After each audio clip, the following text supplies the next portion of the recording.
Let me tell you a story.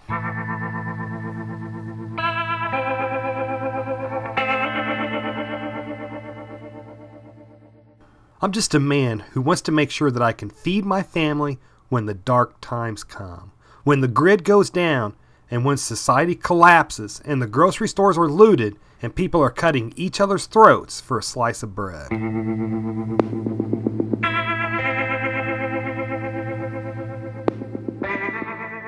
When I first started my journey into prepping, I only knew to stockpile stuff, like food and other supplies.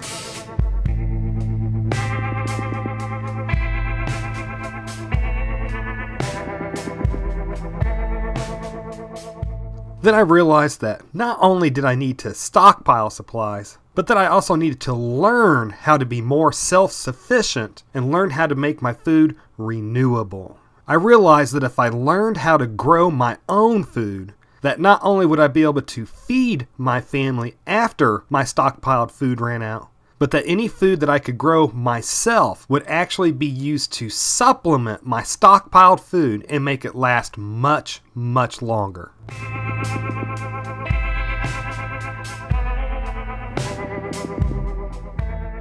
So I knew what I needed to do. I knew that I needed to learn how to grow food without the use of anything store-bought, such as fertilizers or insecticides. Basically, if I can't get it once the shelves at the local store are looted and stripped clean after SHTF, then I didn't want to use it in my gardening.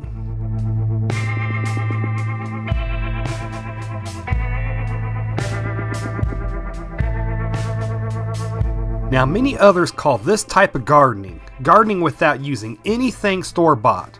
They call it a survival garden, but I like to call it SHTF gardening. Now, the problem is that I'm like many other preppers out there. I don't live out in the middle of the country, and I had never gardened before.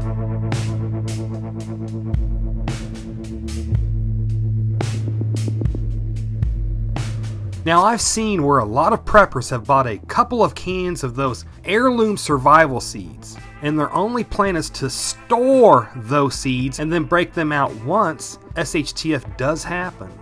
And I've seen other preppers who are pretty decent gardeners, but only if they're able to use store-bought fertilizers and other things like that. But I think that people who don't practice and learn gardening before SHTF, or people that can only grow a successful garden with the use of store-bought fertilizers and stuff, that they will almost certainly fail at growing their own food when the hard times come. Because the hardest lesson that I learned is that gardening has a pretty steep learning curve, and that if my plan was to only break out my survival seeds once SHTF happened, that I would have failed, and then I would have had to have looked my starving family in their faces and tell them that I failed them.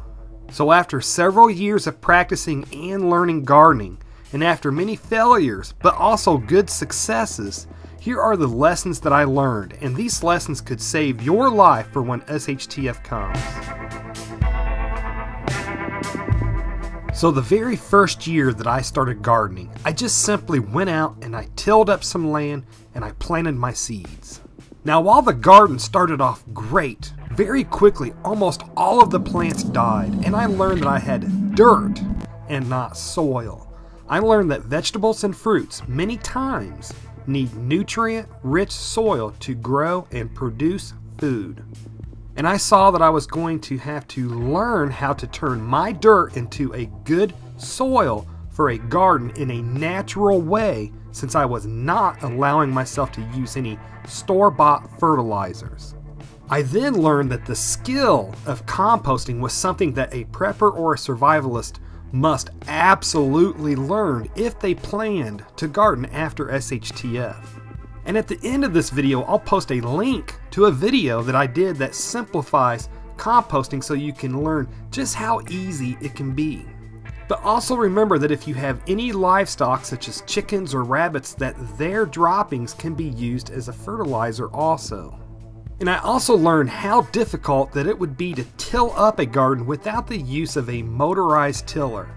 I do use a tiller on my garden beds, and it was difficult every time I hit a decent sized root or something like that. It just made me realize how backbreaking and time consuming it will be if I were forced to totally clear a wooded area for a garden after SHTF without the use of a plow or a tiller. So if you do have a bug out location, I would really suggest that you pre-work your planned gardening area before SHTF to make sure that it's cleared out of heavy brush, to get that soil so that it's nutrient rich, and so that if you do have to evacuate to your bug out location, that it won't be so backbreaking to get your survival garden started. The other thing that I quickly learned is that wild animals love your crops as much as you do. I learned very quickly that I had to put barriers up around my garden beds, otherwise they got eaten almost as quickly as they grew. And you'll notice here that I even had to put barriers up around my raised garden beds, along with my grapevines and pretty much everything else that I grow. And I also learned that you have to keep on top of the bugs that like to eat your plants. Since I don't use any insecticides, I have to go through my garden every day and pick every bug that I see to keep them from overtaking it. And on a side note, if you have chickens, you can feed these bugs that you catch to them.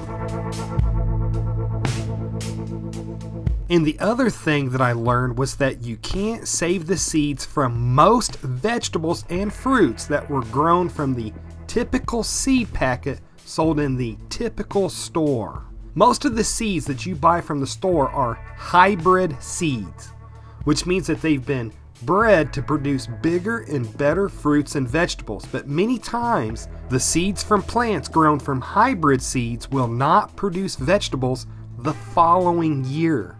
To simplify it, if you save the seeds from vegetables that you grow from the typical hybrid seeds that you bought from your local store, and then you try replanting those saved seeds the next growing season, chances are that those seeds either won't germinate, or if they do germinate, the plant will not produce any food. So just know that 90% of your seeds sold in your local store are one-time usage only. And if you want to be able to save the seeds from your crop so that you can replant them the following year, you're going to want to get heirloom seeds. These are the seeds that you can buy, then plant, then save the seeds from what you harvest, and then replant those seeds the following year, and so on and so on.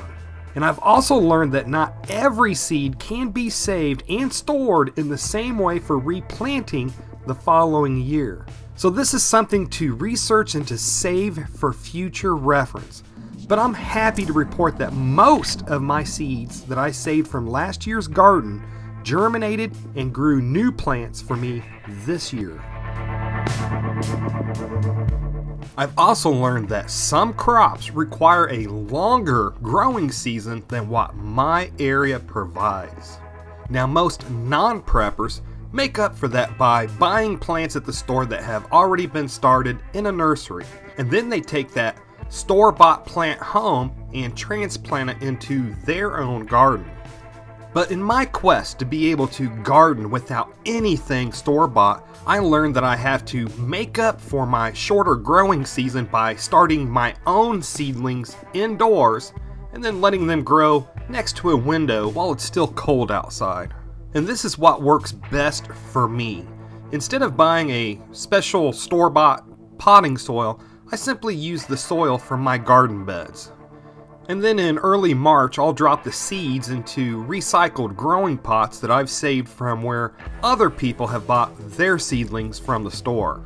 And then I'll just simply water and grow them next to my windows that allow the most sunlight in until it gets warm enough to transplant them into my garden.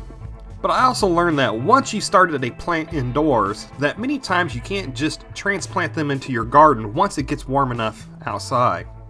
Once it does get warm enough to take them outside, you have to let the seedlings get used to being outside by taking them out just a little bit longer each day and gradually build them up until they can stay outside all day and all night before you actually transplant them. I've also learned that herbs, besides adding great flavor to your food, are also usually full of nutrients that you will need after SHTF. So when you grow your garden, you may also want to learn how to grow some pretty basic heirloom herbs such as cilantro and oregano and rosemary, etc. But think of all the dry foods that you have stockpiled, such as rice and beans and dried corn and whatever. And just imagine all the ways that you can make these foods taste different by being able to add herbs and spices to them. And speaking of spices, I haven't even started experimenting with them yet. But I do have plans to start growing ginger and turmeric and garlic and others in the near future. But I'm still learning my heirloom herbs, especially how to dry them and be able to grow them next year without having to buy more seeds. But by practicing and learning gardening now, besides learning how to actually successfully garden without the help of store-bought stuff, I'm also getting an idea of just how much I'd have to grow to actually feed my family. And I'm also learning how to preserve my excess harvest and how to make homemade jellies and other things that will be great morale boosters.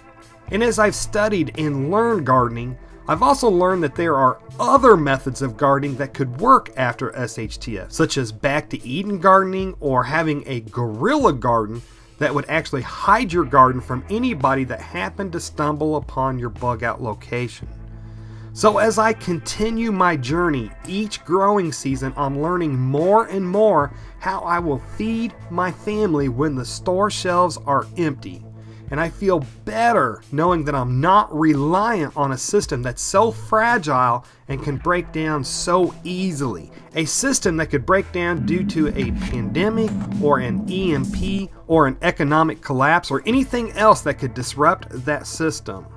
And I'm going to ask of you experienced gardeners to please comment below with the vegetables that you plan to grow after SHTF and why.